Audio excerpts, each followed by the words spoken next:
We're here at the famous Sheffield boxing unit at Sheffield.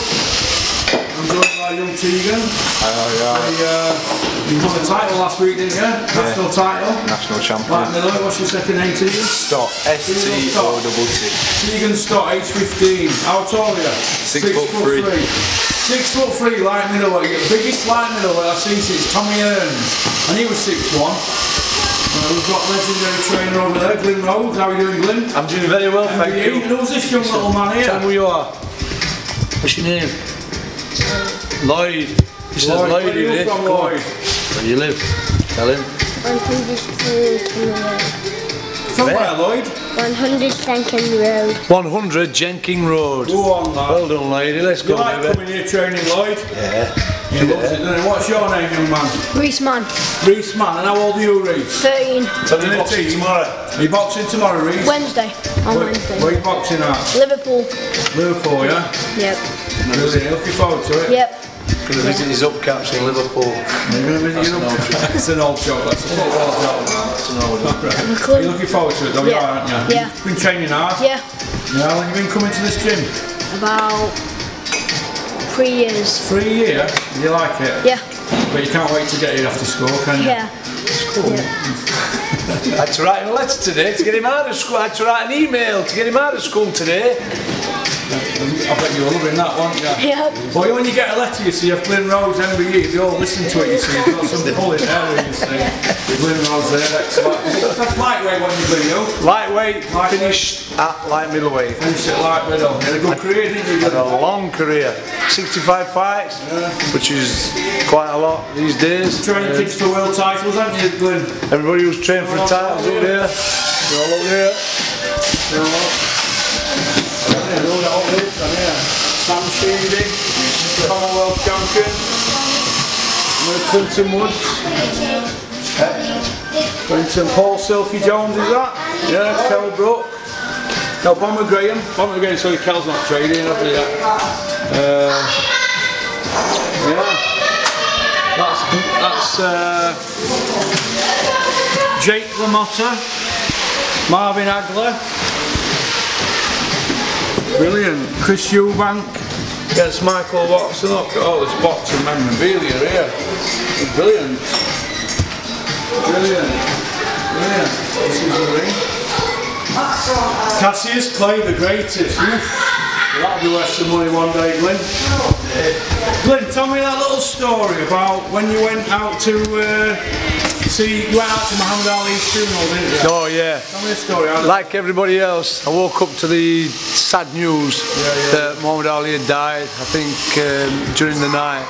And because I'm a massive Ali fan, I thought at least you can do for somebody that's made a big impression on me throughout my boxing career, is go to the guy's funeral. So as soon as I woke up that morning, like everybody else, it was a shock.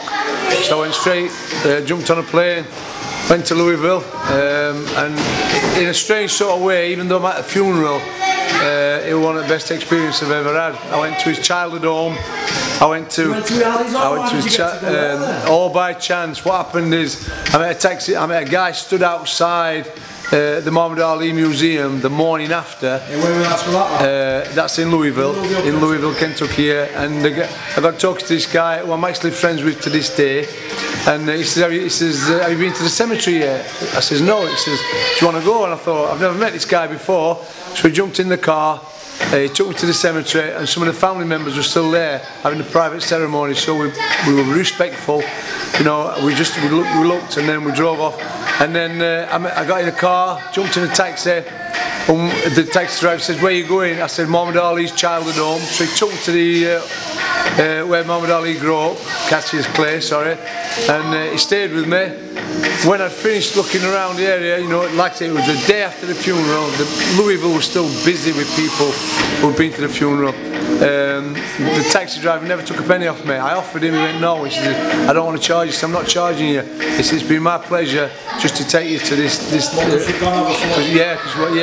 I met so many people, and you know, like I say, it was a sad occasion. You're there for a funeral for the greatest of all time, but not just me, there were people from all over the world just went to pay the respects, and I think that's you know, a sign of the man's class, that people like myself will jump on a plane and go just, you know, at a drop of a hat.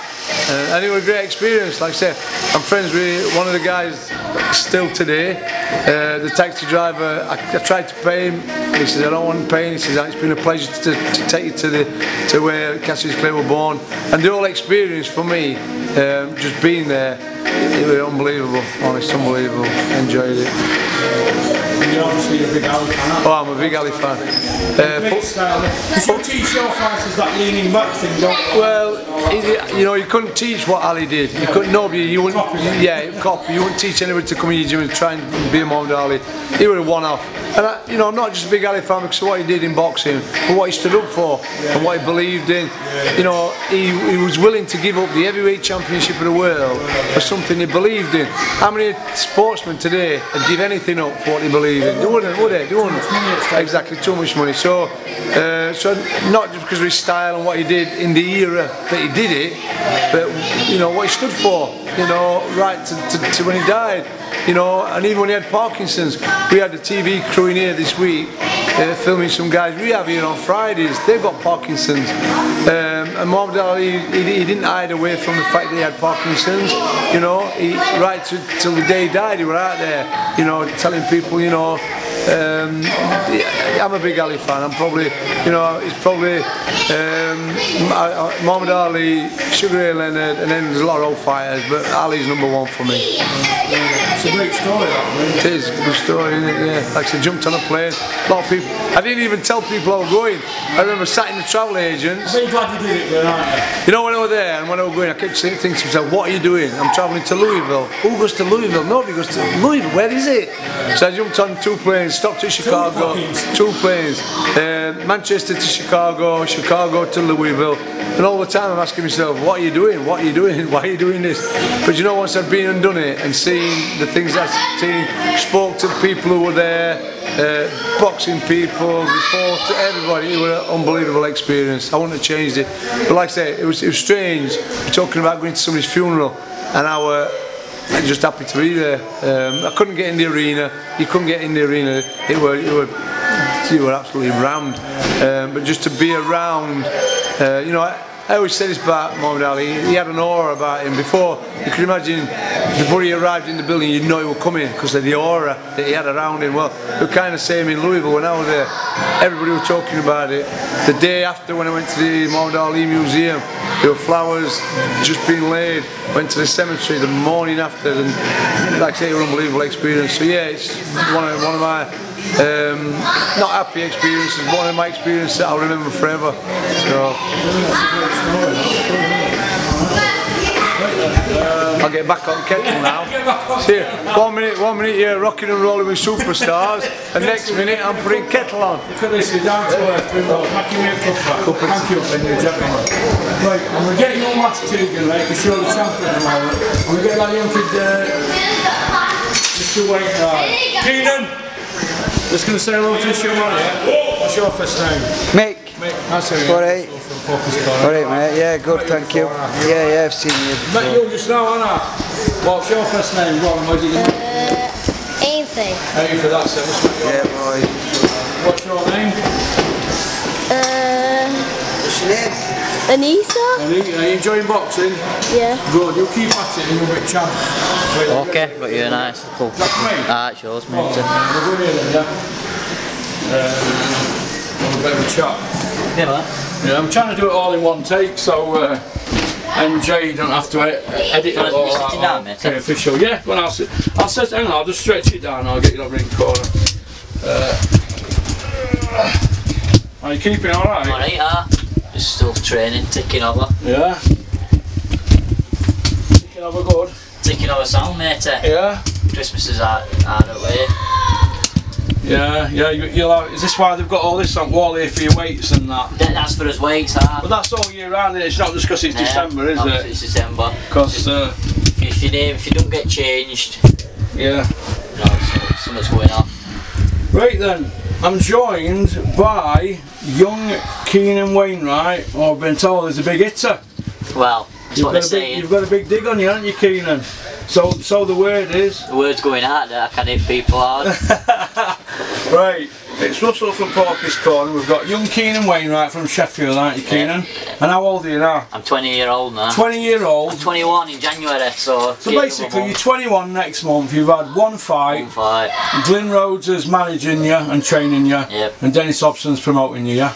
Yeah, Dennis. He's done one. Yeah, you've been on one Dennis show, yeah. Show, yeah. And you're coming on Dennis's next show, aren't you? Yeah, I believe it's in February 22nd at Ponds Forge again. February 22nd at Ponds Forge. Everybody needs to get the sends down there. I will be ringside, sat with a few boxing people. But get your send down there and help this young lad's career progress. Yeah, find out. Anybody needs any tickets, get in touch with Michelle at Dennis's office, or get in touch with Glyn Rhodes. Go through Twitter, yeah. Glyn Rhodes, Showboat Reads, or you're on Twitter, aren't you, Keenan? Yeah. And get some tickets, and I'm sure Keenan will have a deal with you. Is this all booze here? This is what been handed This is what's been handed for raffle tickets, and of course we're the boxes. You don't no drink. one drinks. It'll be getting drunk when you win world title, though. Sure, look how much dust's on it. They've been here years. Yeah, brilliant. Right, so how have you got an amateur career? I have. I've had. I think I had about 56 fights in amateurs. How many did you starting win? off from being 11, and I won about. I think I must have won about 40. So I know I lost just over 13, 14 fights. Yeah. Yeah. I started off alright, and then I got an injury. Yeah. Which I think I chipped a bone in my knee, and I was out for a year. Still trained, just never could fight in competition. Yeah. And then I messed about with my weight a lot, saying that I couldn't get down to weight just because I was being a kid and I didn't know about dieting and stuff. And I was fighting people. When you look back at my record, I've had some tough fights. A kid called Shaquille Thompson. Nah, he's boxing at middleweight. And you look at him, he's a big middleweight. And you look at me, I'm a small lightweight, never mind a big middleweight. And I was boxing people at that weight, and that weren't the weight for me. So I turned professional, sorted out my diet, and I dropped straight down to the lightweight. And did it comfortably, and then everyone makes jokes in the gym saying, "Oh, I couldn't make lightweight, couldn't do this," but I've proven that I have done it, and I do it comfortably. So what are you going to fight at now then? I'm fighting at lightweight. 135. Yeah. 135, and you're happy with that? I'm happy with that. Yeah. Obviously, you punch hard, don't you? Some people punching, I've been told by trainers, it's not something that you can make somebody punch harder. You're born with it, aren't you, the punch? Well, apparently, I know in the gym that... You can refine it, can't you? You can. I know in the gym that I could hit hard, and I know in my fights people tell me I could hit hard, but I never knew I possessed the power to knock people out, is what they say. Yeah. But maybe it's because I dropped the weight and I still kept the power. Maybe the power wasn't knocking out middleweights, but when I dropped the weight to lightweight, maybe I'm a force to be reckoned with, and I can knock people out, which is good for me. And hopefully the fans themselves enjoy it, and if I can keep doing that, I will. Yeah, well, that's good, isn't it? Do you know what you're going to fight on February 22nd? I don't. There's no fight. You got 2.5 months yet, haven't you? Yeah. 10 weeks. Yeah. So no intense training, as it's called now. Yeah. We'd be worn out if I started intense now. So I'm just ticking over, keeping close to weight as I can. Maybe 8 weeks out. Yeah. Maybe 6 weeks out. Really get on the train and get to peak fitness and put on another good show. Yeah.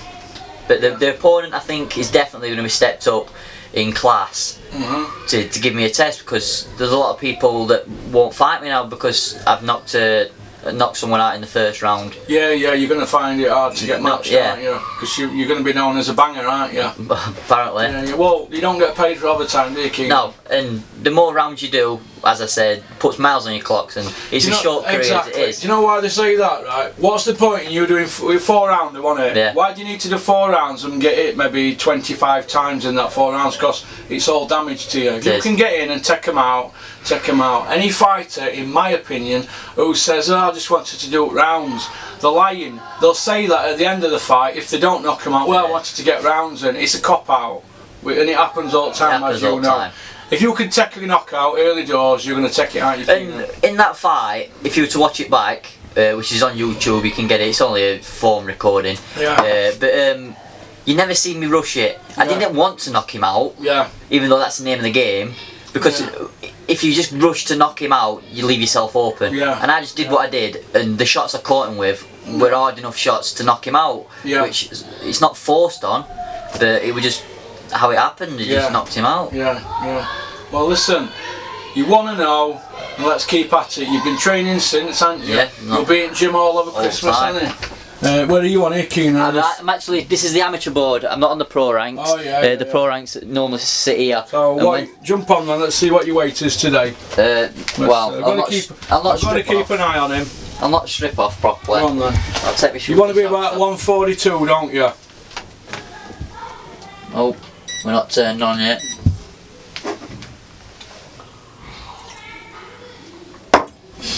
Well, We've got a margin we've agreed on. We do because I always get weighed in stones, and 9-9, innit? Shouldn't it? 9-9, and we don't want to be going above 10-2. Yeah, yeah. So he's letting you have half a stone then. Yeah, yeah. With in 8 weeks, I can lose that. £1 a week, innit? Yeah, yeah, yeah. Oh, we're not ready. Let's get rid of some weight out of pockets just to even it up a bit. Yeah. Oh, yeah. Now it's saying 10 stone 2. 10 stone 2, that's bang on then, isn't it? Yeah. So you can't eat out to rest at day then. Nah, well, I've got a training session coming up. Oh, you'll take £2 off and then you go and have your tea, won't you? Then I go and have some. And you get weighed every day, don't you? And I get weighed every day, because if you start dodging, even when you don't need to get weighed, you start dodging it. Yeah, yeah, yeah. It just comes natural that you don't need to get weighed. But if you get weighed every day and it comes natural to get weighed, you do it without thinking about it. Some people just don't put weight on, do they? You know, like Carl Frotz, eat like a pig and end up putting out on. Glyn's one. Glyn Rhodes, you've just seen him there with the biggest sandwich in the world. He'll still make lightweight now if he wanted to. Glyn could fight now and school you. Oh, he'd all man you, wouldn't he? Yeah. Take me to school big time. Yeah. Who have you sparred with so far in your career? Never. No, we don't go looking for sparring. We always keep sparring in the gym. Yeah, yeah. But I've had the pleasure of sharing the ring with some brilliant old pros, like you likes of John Fuchs, Lee Edwards, Carwile. Yeah. At the minute, I get a lot of sparring. The amateurs are a handful in this gym to spar with now. Like you just met Tegan. Yeah, Tegan's a very handful. He's a big lad and he's very skillful. Yeah. I do a lot of sparring with Tommy Frank, who's another unbeaten professional. He's at 9. 10-0, 9-0. 9-0 now, yeah. He's in the Ukraine. I've known Tommy since he turned pro. I've actually caught Tommy. I was leaving Dennis's house 5 in the morning and I caught him up near Ridgeway Moor jogging. About 5:30 in the morning, I pulled up, he had headphones on, running bottoms on, and cagoule, woolly hat on, belly hat. I went, I pipped on, he looked over, come over to the car, he said, how are you? I was going to go on my run, and that was it. Now, straight away I rung Dennis and says, what do you want? Have you left some? I said, no, I've just seen Tommy Frank running. He says, so he should be. And then he said, well, Ian Cameron with him. I said, no, he's still in bed. So, but you get up for your morning Oh, every day, yeah. Actually, I say every day, I'm not going to lie to you. Today, I didn't have a morning run. We had a busy weekend and all that, so I just slept in a bit today, but tomorrow back on it again, 7 AM, straight on the road again. Oh, that's brilliant. That's brilliant. So, you're training hard. What are you, and you're running in your morning and that, what are you eating? What do you eat? Just be careful. At the minute, I'm not forcing my diet on me. I'm just eating normal. Small portions. Nice bit of scrambled egg in the morning. Do you have toast with that? Only I have the carbs if I've done a morning workout. Like this morning, I won't have had carbs because I'm not trained this morning. So you didn't deserve them. No, I didn't deserve them, which is how it is. Yeah, that's how they call it. You didn't deserve them. Yeah. You just had your scrambled egg on its own. Yeah, which is enough to keep you ticking over, and it's not a big meal, is it? But do you try and spice it up with a bit of cheese or a bit of butter spicy scrambled egg. Yeah, no butter. I use in my meals coconut oil. Well, I'll give you a little tip here, a little Porky tip. An ex world champion said to me, because he was an expert on all this, how he kept his weight down. He said to me, he tried to cut all them sauces, some pickles and all that kind of stuff. But you can have red sauce, Heinz red sauce, because it's got king zinc in it. And you can also have mustard, you know, old English mustard, because there's no in mustard, it's not even 0.1% fat, is there? Well, I'll have my tomato sauce, but I'll stay away from mustard because that is hot stuff, that. What, old English mustard? Oh, it's not that hot. It's hot, man. Yeah. is. But you have that in the morning. What do you have for dinner then? What do you eat for dinner? Dinner I have a nice chicken breast with just some veg. Like again, I stay away from carbs at dinner time because they say if you got carbs and then you go and have a train, it's heavy on you and stuff. And like I said, I've not trained this morning, so I don't deserve the carbs again. Yeah. But at night, after I always train at night, no matter what. Yeah. I do like to have a bit of carbs before I go to bed, but not too much, because if you're sitting on carbs in bed, it's just pure fat. But it's all right. A bit of carbs. Yeah. It sets me up for my morning run. Yeah, you're trying after. Is it after 6 o'clock? 6 You don't have carbs. Yeah, no carbs. You just have you'll have a meal, but it'll just be like your veg and your meat or something. There's no no chips and that, is there? No. Yeah, I see boxers who put photographs on social media, and if it's an evening meal, there's never have bread or chips with it, do they? And they said, it settles on your tummy, doesn't it? They said you hear all these amateurs and that they get weighed in and they've got all these pots of pasta. And I read a dietitian book, and they said pasta is one of the worst carbs you could have because it's just so heavy on you. Yeah, your breads are worse and all stuff like that. But they try to stick you to like your brown rice and even your noodles. The noodles are alright, like Chinese noodles, because it's just very low on fats and stuff like that. They're alright. Yeah, that's good. That so you're eating the correct foods. You don't have a problem with weight. No. You're punching hard. You're not even 21, and you're looking for your second fight a couple of weeks after your 21st birthday. And some guys who win world titles don't turn pro while they're 24, 25. No. So basically, you're ahead of the game, aren't you? You're a clean liver. You don't swear. You don't drink alcohol. You don't party pop, do you? No. You don't. Have you got a girlfriend? I ain't got a girlfriend. You haven't got a girlfriend. No. Women, weaken legs. Oh, here we go. That's what Mickey says to me. Sounds like Glyn. Is that what Glyn said? Well, listen, Glyn will know about all that, won't he? He's an expert, isn't he? Women weaken Glyn's legs, didn't they? Oh, we're going to take too much. No, listen. Stay away from women. Be a clean liver. Do what Clinton Woods did. Stayed away from it all, didn't he? And then you got British, Commonwealth, European, World Champion, who with Dennis all the way through, from turning pro to end, and all the way through he did brilliant. Try and take a leaf out of Clinton's, it's got to be a clean liver. It's a lifestyle choice, isn't it? It is. What you've got here, a good trainer, he's an old spit and sawdust trainer, isn't he? Very wise. Wise old bloke, Glyn. He's only a couple older than me, but he's wise, very experienced. And he's not one of them that's going to go around and be a yes man. He'll tell you straight. If you're going off at rails, he'll haul you in here and he'll read right actor. And you know who's that right act read to me, don't you? Yeah, and that's why I think me growing up as I was growing up as the old pros from this gym were leaving, I've seen all the rails and stuff, so I've looked ahead and thought I don't want to be in that situation. I learn from their mistakes. And they've turned around and said to me and basically said, don't do this, don't do that, because that's where I went wrong. So if I didn't meet them sort of people and see what they're done wrong, maybe I won't be the person I am today. Not drinking, not going out, eating right, staying close to weight, training every day, don't go missing from the gym. But so I take me after all them people that got it wrong, so I can get it right. Yeah, that's good.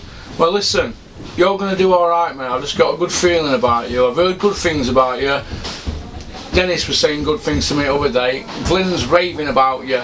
But there's a lot of kids who, they get that one fight down them and then they think they're it. Yeah. You've got to have your feet on ground, haven't you? You know that, don't you? You've got to be grounded, because it's not a sprint, it's a marathon, isn't it? Boxing's a marathon. And the end game is pay-per-view on Sky. That's the end game. Or pay-per-view on Free Sports, because you never know, Dennis might be able to build the channel up, because it's a new channel, isn't it? It's a new beginnings for all of us. My channel's new, you're new. Dennis has made his comeback with Free Sports. He hasn't got ITV no more, or BBC, Sky or Setanta. He's started with Free Sports. They're his mates who had Setanta, aren't they? So it's new beginnings for everybody, innit? Yeah. We've all got another chance. You've got a new year now. It's a new we've all got a chance to do something. There's no money in game for any of us, is there? We're going to build everything. I'm going to build my channel. You're going to build. It's a marathon, innit? We're going to get to end game. You're going to be a world champion, and we're going to come back in 6 years. We're going to come back. We'll still be in this gym. In this gym, and that light will still be flickering. And that beer will probably still be there, less that brand in here, because Dennis will have probably took that. And we'll be talking about you Saturday with IBF title, because that's what you'll be going for. That's what I want. That's where we want to go. But well, that's brilliant. No, that's brilliant. Now listen, thanks for letting me come and see you. Thank you. No problem, man. Knuckle down, and let's see how your fight goes. But I'll be there on February 22nd with people from my channel. Sounds good to me, matey. Thank you. All the best, my friend. All the best. Right, keep on trucking, folks.